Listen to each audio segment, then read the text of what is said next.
Vamos a continuar con esta serie de vídeos acerca de la esclerosis múltiple. Se trata de una enfermedad que padezco y hacía tiempo que quería hacerlos. Sinceramente creo que pueden ayudar a aquellas personas que padezcan esta enfermedad y estén buscando maneras de salir de ella desde una perspectiva de empoderamiento. En el primero de estos vídeos estuve explicando un poco en qué consiste esta enfermedad, mientras que en el segundo hablé de la importancia que en mi opinión tiene la barrera hematoencefálica y su relación con ella. Estos vídeos siguen un hilo, por lo que si estás interesado en la esclerosis múltiple, te recomiendo comenzar desde el primero de ellos. Creo que es importante hacerlo así. En mi opinión, hay algunas cosas que no hacemos del todo bien en las sociedades modernas y que facilitan que se desarrolle esta enfermedad. No solo la esclerosis múltiple, sino muchas otras también. Algo que hacemos en el mundo moderno que nos perjudica poco a poco y que con el tiempo hace que acabemos enfermando. En este sentido, trato de buscar qué cosas de nuestras sociedades occidentales contribuyen a que se desarrollen las llamadas enfermedades de la civilización moderna, grupo de enfermedades donde incluyo, correctamente o no, a la esclerosis múltiple. En este vídeo en particular, voy a tratar de exponer una de estas cosas modernas que, en mi opinión, perjudica a la barrera hematoencefálica y, por tanto, ayudar a que se desarrolle esta enfermedad. Voy a ser sincero, de hecho siempre lo soy. Pero debes saber que mi manera de pensar, lo que yo pienso acerca de la salud, puede ser diferente de lo que defiende la corriente oficial. No digo que lo sea, digo que lo puede ser. Yo me guío por lo que voy averiguando y por las conclusiones a las que llego por mi cuenta, algo que no evita que pueda estar equivocado. Por otro lado, ninguno de mis vídeos van a sustituir jamás la visita a un profesional de salud. Yo no soy médico ni biólogo, yo solo soy un paciente que se busca la vida para salir de una enfermedad que a día de hoy no tiene cura conocida. Cualquier idea que saques de este o de cualquiera de mis vídeos, siempre debes consensuarla con un profesional de la salud. Habiendo hecho esta advertencia, vamos a empezar. Para resumir de forma rápida lo que se comentó en los vídeos anteriores, la barrera hematoencefálica separa la sangre del sistema nervioso central. Es una barrera que impide que lleguen al cerebro o a la médula espinal moléculas que puedan ser potencialmente dañinas para estos órganos. También comenté que era fundamental la integridad de esta barrera para evitar que las células de nuestro sistema inmunitario puedan cruzarla, llegar al sistema nervioso central y atacar por tanto a la mielina. Es decir, que una de las características que tiene un paciente de esclerosis múltiple es que su barrera hematoencefálica está de alguna manera dañada. En estos pacientes existe un problema con la barrera hematoencefálica que ha perdido calidad como barrera. Veamos ahora una cosa moderna del mundo moderno, algo típico de las sociedades modernas que en mi opinión daña esta barrera.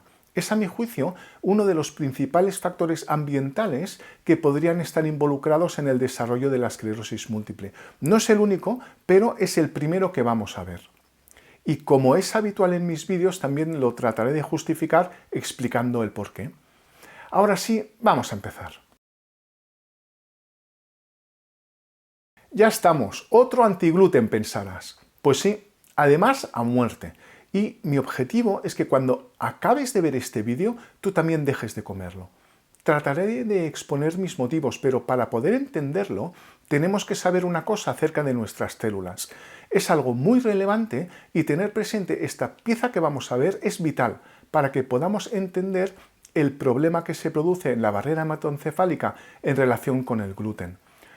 Una manera de entender los tejidos en el cuerpo es verlos como células unidas unas a las otras. Y en nuestro cuerpo existen diferentes tipos de tejido y cada tejido tiene sus propias características. Algunos de estos tejidos necesitan que sus células estén más juntas de lo normal, más unidas. En estos tejidos el espacio entre sus células debe ser extremadamente pequeño. En algunos tejidos, incluso, el espacio entre sus células debería estar literalmente sellado. El objetivo de estos tejidos sería impedir el paso entre sus células, entre dos células, de cualquier molécula, por pequeña que sea. Uno de los tejidos que necesita ser especialmente selectivo con aquello que deja pasar, impidiendo literalmente el paso de casi cualquier cosa, es el endotelio de nuestra barrera hematoencefálica. De hecho, el nombre de este órgano, barrera hematoencefálica, ya nos da alguna pista acerca de su función. Por algo será que incluye la palabra barrera en su nombre. Ya vimos en el vídeo anterior que la barrera hematoencefálica debía ser prácticamente infranqueable, tenía que ser prácticamente impermeable. Si es infranqueable, ¿cómo pueden entonces pasar las moléculas que deben nutrir a nuestro sistema nervioso central y que vienen a través de la sangre? Si es una barrera, ¿cómo llegan los nutrientes, por ejemplo, al cerebro? La manera como lo hacen es entrando literalmente en las células del endotelio por un lado y saliendo por el otro. Y lo hacen a través de unas proteínas que actúan como puertas muy selectivas. Algunas de estas puertas son de entrada y otras son de salida. Así, los nutrientes para llegar al sistema nervioso central tienen que atravesar estas puertas ubicadas en las células de los vasos sanguíneos. Y así es como llegan los nutrientes a nuestro cerebro y a nuestra médula espinal. En una barrera hematoencefálica sana no debe existir otra manera de hacerlo. Viendo esto, nos podríamos hacer la siguiente pregunta. ¿Podría pasar algo entre dos células en lugar de hacerlo a través de las proteínas? La respuesta es que esta barrera es tan selectiva que dispone de mecanismos para evitarlo. Las células de la barrera hematoencefálica disponen de un mecanismo encargado de hacer que físicamente se unan unas células a las otras. Tienen una cosa que recibe el nombre de uniones estrechas. La barrera hematoencefálica no es el único tejido que utiliza este tipo de uniones. Hay más tejidos en nuestro organismo que también las utilizan. Otro muy importante es la capa de enterocitos del intestino delgado, por ejemplo. Te recomiendo que veas el vídeo que tengo acerca del gluten y la permeabilidad intestinal, ya que viene muy a cuento con lo que estoy explicando. Te aportará más información en el caso de que te interese este tema, aunque este vídeo se centra en el intestino. Dejo el enlace por ahí abajo. Estaba diciendo que estos tejidos que tienen las células extremadamente juntas tienen una cosa que se llama uniones estrechas. Y las uniones estrechas son unas proteínas que unen literalmente a las células con el objetivo de que nada pueda pasar a través de ellas. Consisten en unas proteínas llamadas claudinas y otras llamadas ocludinas que salen de una célula y entran en la otra, formando así una barrera infranqueable entre ellas, uniendo sus membranas, sellando literalmente el espacio que pudiera haber entre ellas. Por tanto, si tenemos las células de los vasos sanguíneos de la barrera hematoencefálica, estas células se unen unas a las otras mediante estas proteínas impidiendo el paso de cualquier molécula. Esto obliga a que lo que pase a través de esta barrera, cualquier cosa que pueda pasar, para hacerlo, para llegar desde la sangre al sistema nervioso central, lo tenga que hacer obligatoriamente a través de las células. Es decir, entrando en la célula a través de su membrana y saliendo por el otro lado, cruzando literalmente la célula. Y lo hacen a través de unas proteínas especializadas. Proteínas que son extremadamente selectivas con aquello que dejan pasar. Puertas especializadas en permitir el paso de unas moléculas pero no de otras. Proteínas muy selectivas ubicadas en la membrana celular cuya función en la célula es precisamente dejar que entren nutrientes y que salgan desechos, por ejemplo. Y lo hacen de una manera extremadamente selectiva. Y gracias a las uniones estrechas, sabemos que cualquier cosa que llegue al sistema nervioso central lo habrá hecho a través de estas proteínas. Jamás, y es muy importante entenderlo, jamás a través del espacio que hay entre dos células, porque ese espacio debería ser absolutamente infranqueable. Las uniones estrechas, por tanto, enganchan literalmente a unas células con las otras. Pero en la barrera hematoencefálica no solo tenemos las células del endotelio con las uniones estrechas, sino que además tenemos otra capa de células en su parte exterior, una segunda capa de refuerzo formada por astrocitos y además otras células de nuestro sistema nervioso central. Una segunda capa que protege todavía más a nuestro cerebro y a nuestra médula espinal de cualquier molécula que pueda ser potencialmente dañina. Es fácil entender que si todo está bien, la barrera hematoencefálica es una barrera extremadamente selectiva, prácticamente infranqueable. ¿Y qué tiene que ver todo esto con el gluten? Para explicarlo, nos vamos a quedar con el endotelio de los vasos sanguíneos, ya que es aquí donde se produce el problema. Un problema que tiene que ver con este tipo de uniones. Entonces, ¿qué pasa con el gluten y las uniones estrechas? para entenderlo bien, otra vez tenemos que ir por partes. El gluten lo comemos, está presente en algunos cereales y viene en forma de comida moderna. Galletas, rebozados, pasta, pan y todas esas porquerías del mundo moderno. La comida ancestral no tiene gluten. Lo que comemos pasa por el estómago y luego llega hasta el intestino. Y es en el intestino donde ocurre algo que acaba repercutiendo en nuestra barrera hematoencefálica. Tenemos que saber que las principales células del intestino son los enterocitos. Y estas células, la capa de enterocitos, está en el lumen intestinal. El lumen es la zona por donde pasa el bolo alimenticio, por donde pasa aquello que comemos. Así que los enterocitos entran en contacto físico con lo que comemos, en este caso con el gluten. Lo que descubrió el inmunólogo Alessio Fasano de la Universidad de Maryland es que estos enterocitos, los enterocitos, estas células del intestino, cuando entran en contacto con el gluten, segregan otra proteína. Esta otra proteína, importantísima en relación a lo que estamos viendo, recibe el nombre de zonulina. Pero descubrió algo más en relación a esto. Descubrió que la zonulina, esta molécula que segrega el enterocito cuando entra en contacto con el gluten, actúa como regulador de las uniones estrechas. Es decir, que las uniones estrechas, estas proteínas encargadas de agarrar fuertemente las células de la barrera hematoencefálica para que nada pueda pasar entre ellas, dejan de hacer su trabajo cuando entran en contacto con la zonulina. Las uniones estrechas se deshacen en presencia de la zonulina, con la consecuencia de que los tejidos que utilizan este tipo de uniones dejan de tener estos espacios cerrados. Estos tejidos pierden su calidad como barrera, porque sus células comienzan a separarse. Mira qué descubrió Fasano. Observó que los pacientes de esclerosis múltiple que estaban en periodo de brotes tenían un promedio de zonulina en sangre superior no solo comparado con el grupo de control, sino también comparado con el grupo de pacientes que estaba en remisión. De hecho, el grupo de pacientes en remisión tenía una cantidad de zonulina en sangre similar al grupo de control. Y los pacientes de esclerosis múltiple que tenían brotes, independientemente de si padecían primaria progresiva o remitente recurrente, tenían un promedio de más del doble de zonulina en sangre que los pacientes que no tenían brotes. El intestino delgado es como una pasarela para llevar cosas del mundo exterior al interior de nuestro cuerpo, con la intención de nutrir a todo nuestro organismo. Por lo tanto, tenemos que entender que lo que está en las células de nuestro intestino es fácil que llegue a la sangre. Por ahí circula por todo nuestro organismo. Y la zonulina está en las células del intestino. Se fabrica en el intestino. Si desayunamos gluten, al mediodía comemos gluten y luego por la noche volvemos a comer gluten y entre comidas también picamos algo con gluten, ya puedes imaginar la cantidad de zonulina que estaremos segregando. Si lo hacemos durante 10, 20 o 30 años, ¿qué nos podría pasar?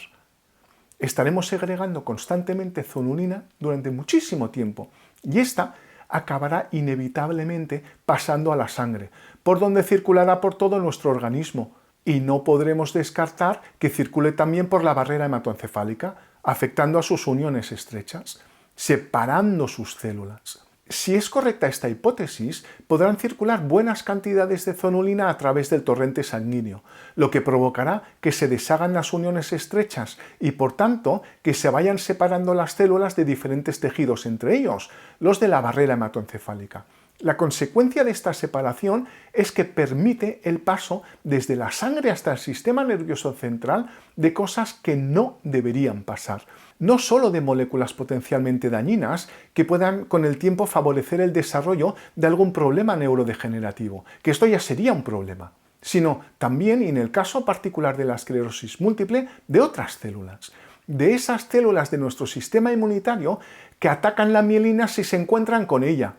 Ahora existen espacios enormes entre dos células, donde pueden pasar células enteras, porque las puertas de la gran muralla se abren de par en par. Una célula no puede pasar a través de una proteína, pero sí que puede hacerlo a través de dos células, y de hecho lo hacen. Así que con ayuda de la zonulina pasan al sistema nervioso central aquellas células que en su día fueron infectadas con un virus, cuando éramos pequeños, por ejemplo Epstein-Barr, y que atacan la mielina en el caso de que se encuentren con ella. Lo repito para que quede claro. Si comemos gluten de forma habitual y producimos mucha zonulina, esta podrá pasar a la sangre y a través de ella llegar hasta la barrera hematoencefálica, donde afectará a sus uniones estrechas separando las células y haciendo que este órgano pierda calidad como barrera, lo que podrá ser aprovechado por células de nuestro sistema inmunitario para cruzar esta barrera, llegar hasta las neuronas y atacar la mielina, desarrollando así una esclerosis múltiple. ¿A qué mola? Existen muchas voces que niegan el vínculo gluten-zonulina-uniones estrechas, pero si leemos la documentación científica, encontraremos cada vez más apoyo a esta hipótesis. Es fácil encontrar muchos documentos que nos explican que nuestro intestino fabrica zonulina cuando se encuentra con el gluten. Creo que no es ningún misterio. Si seguimos buscando, encontraremos muchísima documentación que vincula la zonulina con la apertura de las uniones estrechas. De hecho, la zonulina se considera un regulador de este tipo de uniones. Incluso podemos encontrar documentos que vinculan lo que hemos visto con la esclerosis múltiple. Como curiosidad, ¿sabes qué han observado sobre el virus de moda? Grabo esto a principios del 2022, cuando llevamos 2 años de pandemia mundial por el COVID-19. Han observado que este virus puede pasar al sistema nervioso central si tenemos estas puertas abiertas. Lo que encuentro relevante para la esclerosis múltiple es que si pueden pasar virus o bacterias al sistema nervioso central, entonces podrían causar una infección, ¿verdad? ¿Te acuerdas de las 2 hipótesis de inicio de la esclerosis múltiple? Las expliqué un poco en los vídeos anteriores. ¿Te acuerdas de la hipótesis inside-outside? La que defiende que el inicio de la enfermedad tiene lugar en el interior del sistema nervioso central. ¿Y si alguna bacteria o virus cruza la barrera hematoencefálica produciendo una infección? Y eso hace que deban ser reclutadas células de nuestro sistema inmunitario para combatir esa infección. Sí, esas células que atacan a la mielina confundiéndola con un virus. Es una hipótesis, pero no se puede descartar. Mejor que no se produzca la infección, ¿verdad? Mejor tener las puertas bien cerradas. Nuestra especie se ha desarrollado sin gluten, hemos evolucionado sin gluten. Hemos sobrevivido sin gluten durante millones de años. Nuestros ancestros no comían alimentos con gluten. Los cereales los hemos incorporado a nuestra dieta desde hace muy poco tiempo. Desde una perspectiva evolutiva, los acabamos de incorporar. El gluten es una molécula nueva para nuestro organismo, es nueva para nuestra especie. No solo no es necesario comerlo, sino que cada vez hay más voces que se suman a opinar que es perjudicial para nosotros. Busca información acerca de la zonulina. Busca información acerca de qué moléculas regulan las uniones estrechas. Busca información acerca de qué tejidos utilizan este tipo de uniones. Todo está en la red. No te quedes con este vídeo, escucha a otros también y saca tus propias conclusiones. Pero de verdad que las dietas con gluten pertenecen al mundo moderno. ¿Crees que tiene sentido que después de millones de años sin gluten, ahora de golpe y porrazo, los cereales tengan que estar en la base de nuestra pirámide alimenticia? ¿Verdad que no tiene sentido? Busca información y contrástala. De verdad que merece la pena hacerlo. La dieta es un factor ambiental y los factores ambientales dependen de cada uno de nosotros. Lo vamos a dejar aquí. En el siguiente vídeo trataré de explicar otro aspecto típico también de las sociedades occidentales modernas que perjudica también, en mi opinión, la barrera hematoencefálica. Un aspecto más que facilita que se desarrolle esta enfermedad y, en mi opinión, al igual que el gluten, podría formar parte del conjunto de factores ambientales que tienen mayor peso para que acabe por desarrollarse una esclerosis múltiple. Tengo que terminar de prepararlo, pero está en camino. Muchísimas gracias si has llegado hasta el final del vídeo, dale al like si te ha gustado y suscríbete si quieres estar al corriente de nuevas publicaciones. Muchas gracias de nuevo. Y no te olvides llevar un estilo de vida más paleo. Cuanto más te paleolitices, mejor. Cuídate.